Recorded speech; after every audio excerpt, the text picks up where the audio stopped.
Ang recruitment agency na poprotekta sana sa ating mga kababayan sa ibang bansa, naging ugat ng kalbaryo ng babaeng OFW sa Riyadh, Saudi Arabia. Ang biktima, 5 beses umanong ginahasa ng Arabong kinatawan ng kanyang agency.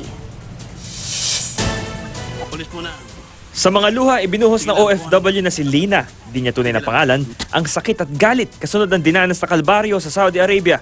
Kwento ni Lina, 5 araw pa lang daw siya nagtatrabaho noon bilang kasambahay nang takasan niya ang kanyang amo sa Jeddah.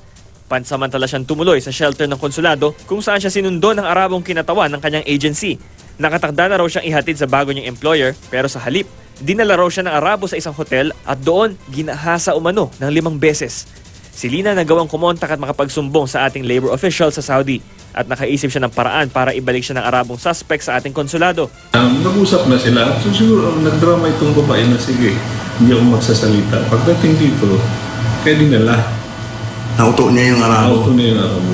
Kaya ang biktima naihatid ng suspect sa ating konsulado. Pagdating sa opisina ng ating labor attaché, todo tanggi pa raw sa paratang ang Arabong suspect at tinangka pa raw lumabas sa opisina ng ating labor attaché.